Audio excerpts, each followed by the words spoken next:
Assalamualaikum warahmatullahi wabarakatuh. Bismillah, walhamdulillah, waba'du. Sahabat santri RB, kita akan melanjutkan belajar akhlaknya, belajar adabnya yang dalam kitab Udi Susilo karya dari Mbah Bisri Mustafa.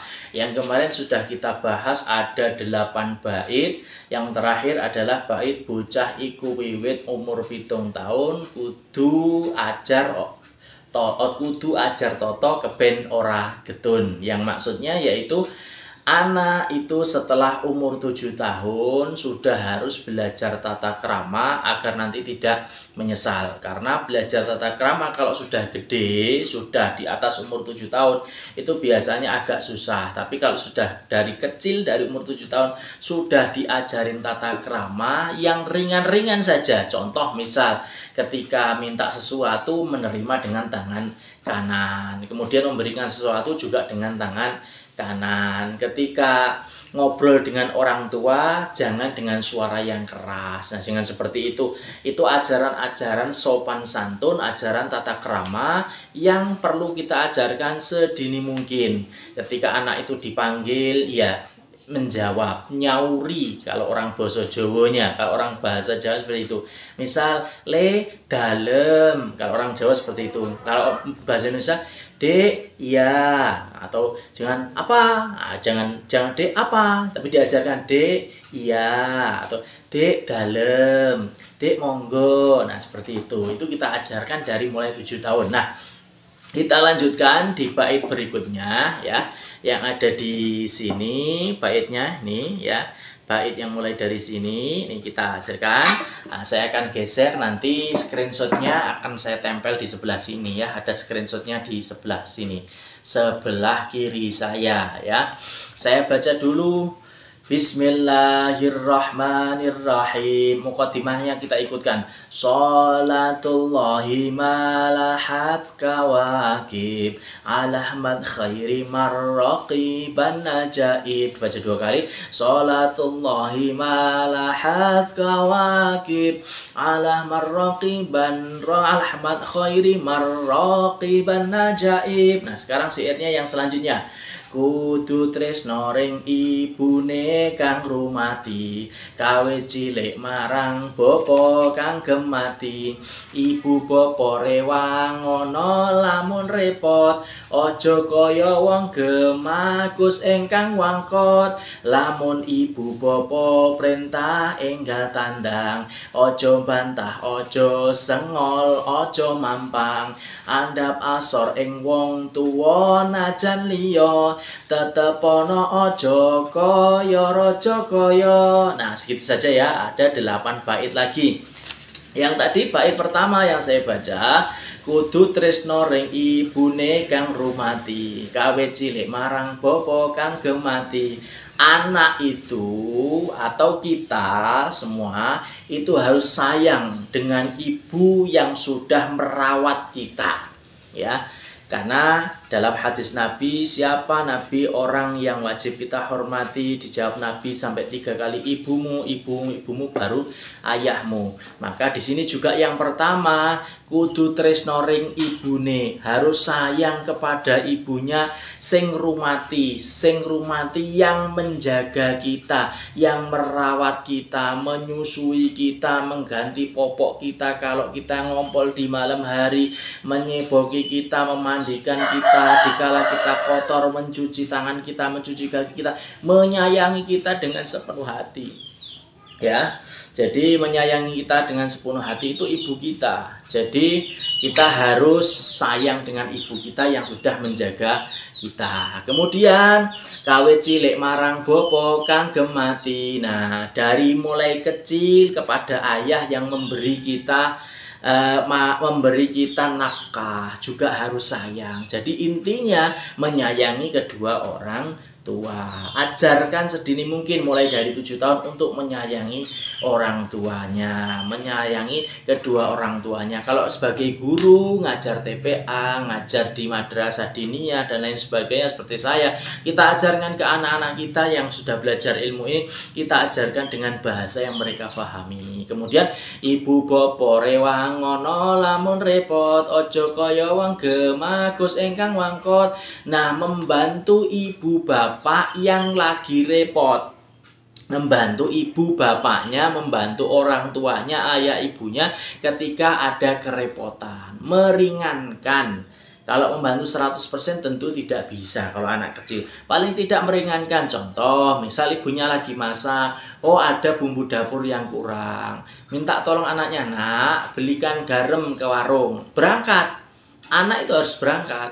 Diajarkan seperti itu, nak belikan cabai, belikan bawang merah, belikan bawang putih, belikan micin, belikan asam, atau apapun diperintah. Kalau anak itu kira-kira masih nanti agak lupa, buatkan catatan. Dek, ini nanti kasih ke yang punya warung, kasih ke bakulnya, kasih ke pedagangnya gitu. Ya, ini beli ini. Nah, biasanya kan itu. Yang penting anak mau berangkat dulu, kita permudah.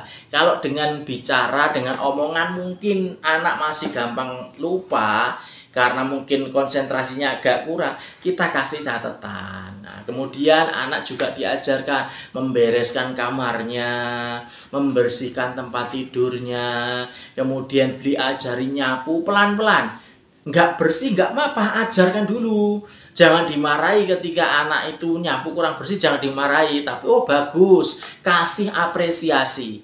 Oh bagus ya, bagus, kasih apresiasi. Oh bagus, nggak apa-apa, besok lagi nyapu seperti ini ya. Nanti kan lama-lama setelah dia tahu, dia dewasa, dia pasti akan lebih bersih lagi. Ajarkan anak nyuci piring, bantu nyuci piring, ajarkan dulu, baru mungkin nyuci gelasnya atau nyuci yang dia pakai sendiri. Itu dulu untuk ngajarkan dia ya. Jadi anak itu seperti itu. Ojo kaya wong gemagus ingkang wangko. Jangan anak itu dibiarkan semua dilayani orang tua. Nanti dia akan jadi orang yang angkuh, sok minta dilayani terus. Anak itu akan jadi orang yang kemelelet, orang yang sombong. Jadi dia juga harus bisa membiasakan diri untuk bersih-bersih. Nah, seperti itu.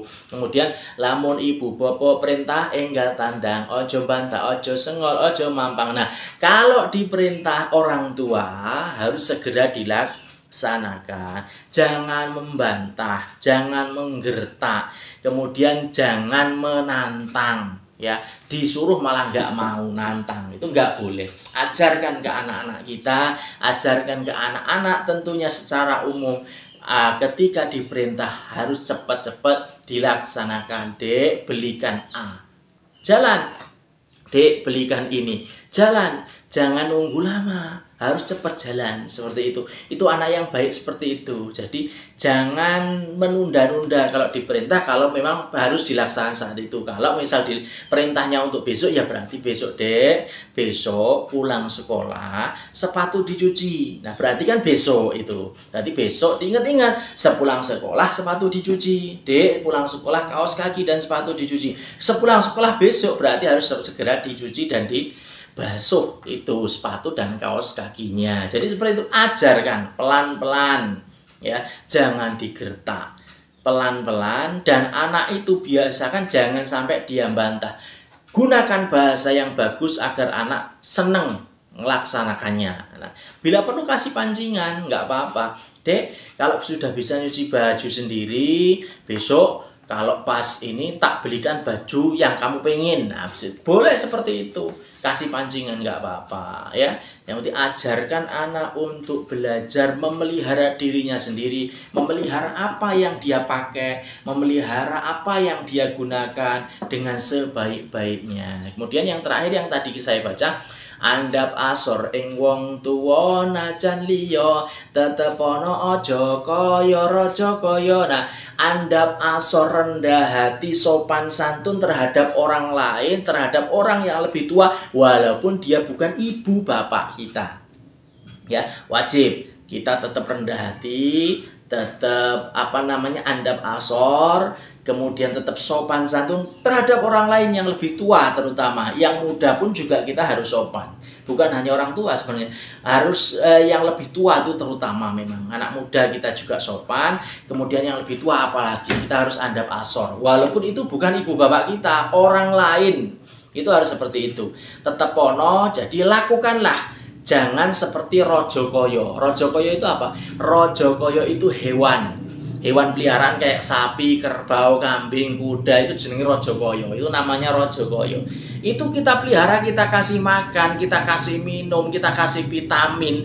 Kalau sakit kita kasih obat, dia tetap aja nggak bisa sopan dengan kita. Lewat depan kita ya lewat-lewat aja. Kita lagi di depannya, dia mau berak ya berak aja, nggak permisi. Itu nggak ada sopan santunnya kan. Itu namanya rojo koyo. Masa kita harus seperti itu? Maka kita adalah manusia. Manusia adalah makhluk terbaik ciptaan Allah karena kita dibekali akal. Khalaqal insana fi ahsani taqwim. Mudah-mudahan bisa dimengerti pelajaran akhlak kita, pelajaran budi pekerti kita, pelajaran tentang tata krama kita dari kitab Mudi Susilo karya Kiai Hajri Bishri Mustafa. Terima kasih. Assalamualaikum warahmatullahi wabarakatuh.